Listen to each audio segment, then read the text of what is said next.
institutions are parity-based. So half the ministers of the Council of Ministers, the executive, are French speakers, half are Dutch speakers. Same thing at the Constitutional Court, same thing at the highest administrative court, the Court of Cassation.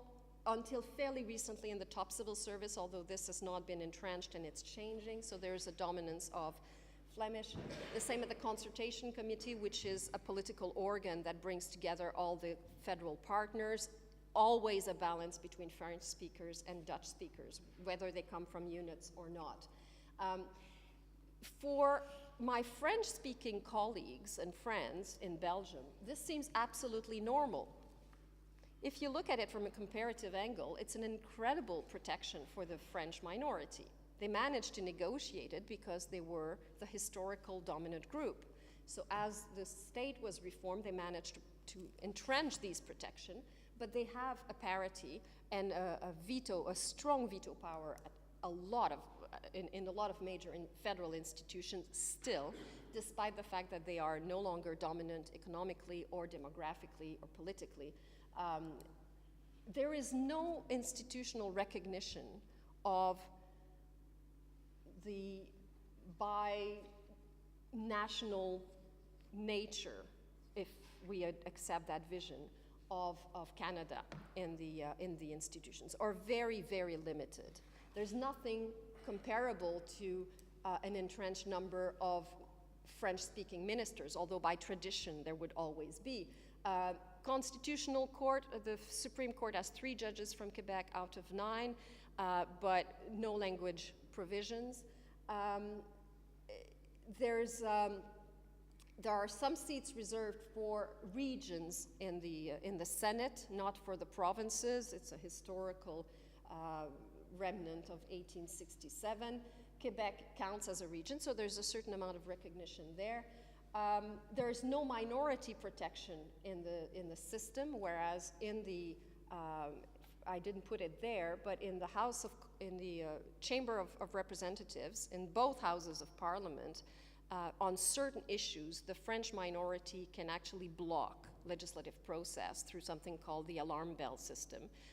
And constitutive units can also block each other's initiatives, legislative initiatives and federal legislative initiatives, if they fear that it is counter to their interests. So there's a lot of possibility of suspensive vetoes. That there's nothing of the sort in Canada. Basically, Canada has been a territorial accommodation of the minority, at least for Quebec. I've covered the constitutive units. But again, just to reinforce that despite the multilateralism that looks like the Belgian system, in fact, it is hugely bipolar.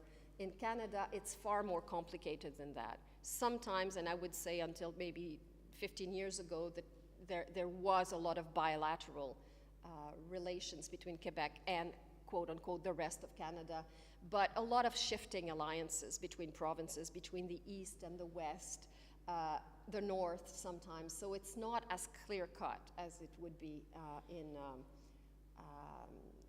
Belgium. So do we have personal federalism in Belgium? This is often misunderstood, and I know for some of you it's very obvious that the answer would be no, but I need to reiterate it because many colleagues, including people I really recognize, you would say yes. Okay, Ron Watts would say yes. And in fact, it's a bit technical, but I think it's important because the proof is in the pudding. If it were partly personal federalism, if we had regional divisions for the regions and it was just normal territorial federalism, you know, you govern the people on your territory and that territory, and personal federalism, you would expect the Flemish community to regroup all the Dutch speakers and to be able to adopt legislation and provide services to every Dutch speaker in Belgium on the basis of their sub-citizenship, if you will, or their ethnic or their cultural or linguistic belonging. You would expect the same thing for the Francophones. So the French community could technically, logically, if that's what you were selling as a model, open schools in Antwerp in the north. or the Germans could open a school in the capital, in Brussels. They cannot do that. So although it's a community, they are restricted to their territory. So it's a very odd combination of personal objective, personal federalism objective, but the territorialization of that solution. The only exception, partial exception, is in Brussels, where the French community and the Dutch community can offer services, but only in that limited territory. So there's a fair number of French-speaking people in Flanders, particularly around Brussels. You recall that Brussels is surrounded by Flanders. That area is populated in some towns by 90% Francophones. But the French community cannot open schools there. It cannot run a cultural center there. It cannot fund a newspaper there. It is restricted to its own territory, which does not include that part of Flanders. We can go into the reasons why later if that's of interest, but I think that's a major misconception about Belgium. Canada is clearly a territorial federation. There is some exception, if you're interested in the theory of accommodation federal and personal federalism, in some self-government agreements with Aboriginal peoples in Canada. So in some areas, they found a way of creating a sort of a decision-making process and representation based on personal affiliation and not territory, but with a combination with territory. So it's quite creative, but only with Aboriginal people, certainly not with French-speaking people in Canada. So the accommodation of the French-speaking minority in Canada is based on territory and language rights. But the language rights are not a federal issue. They're language rights. They don't give power, which, of course, federalism involves. Autonomy, making your own decisions, having organs of power. Various forms of asymmetry. Asymmetry, of course, very important for the recognition of nations in multinational states when they are not symmetrically situated, and they never are. Different senses of belonging. There are political scientists in this room, and I didn't look at the latest Eurobarometer figures and so on, but very clearly in Belgium there's a strong sense in Flanders of basic Flemish identity. For someone coming from Quebec, it makes a lot of sense. That's how they would define it. They have a reaction to their own, they talk about their own people, they watch their own TV, they will say that they're Flemish before anything else. It's not necessarily a rejection of others, it's just a self-definition, and I think most Catalans would probably understand this quite easily. It's far more confused on the French side of the country. The Flemish think that the Francophones are all the same. They call them Walloons. The Francophones say, no way, we're not all the same, and we are not all Walloons. The Walloons are in Wallonia, but the French speakers in Brussels do not consider themselves to be Walloons at all. So there's this very strong confusion, both in terms of institutions, because the Flemish have put all their institutions together. So although we say there is a region and a community, in fact, and it's again technical, but they've put their parliaments together. So there's only one parliament and only one government. The Francophones have not done this. So they've multiplied parliaments and executive, and they represent each other in each other. It's a very complicated sort of structure. Why? They can't get their act together. And why can't they get their act together? Because they don't feel like they belong in the same group.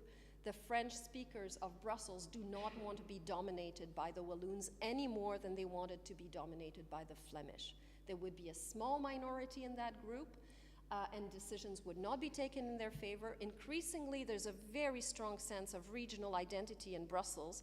The institutions are polarized between Flemish and French, but the population, as I said, is extremely diversified, and increasingly people feel that their sense of belonging is regional and multicultural, multinational in a sense, multi-ethnic, and no longer of that division, classical division. So if there is a nation, if there are nations in this multinational federalism, there's probably no denying that there's a Flemish nation, although the Francophones go, a bit nervous when they hear this because they've all read, French literature on political science and law, and they think that a nation means sovereignty and so on and so forth. But otherwise, for pragmatists, it's very obvious that the Flemish consider themselves to be sort of a cultural nation. Pardon me. But there is the Flemish think the French are also a nation, so that's why they can project an image of bipolarity, a state constituted of two nations, or two people, or two states, and move towards a confederal system. But the Francophones reject this, both institutionally and in terms of their sense of identity. So if there are multiple nations, they are not parallel. And of course, the question is there a Belgian nation anymore? The Constitution mentions one, but the provision dates from 1831. Tous les pouvoirs émanent de la nation. Again, very French emphasis. But basically, today, nobody would claim that there is only one nation in Belgium or prevent the sort of development of a sense of national identity elsewhere. Same thing in Quebec and Canada, multiple identities. I think most of you know enough about Canada and Quebec to know that most Quebecois, at least French-speaking Quebecois, feel particularly Quebecois before they feel Canadians. A lot of English-speaking Quebecois also feel Quebecois because they feel slightly distinct. They are very open people, generally very adapted people. Aboriginal people define themselves in all sorts of ways, but certainly in terms of nations, and that's not particularly controversial until they ask for territory and power. But the term doesn't bother most people.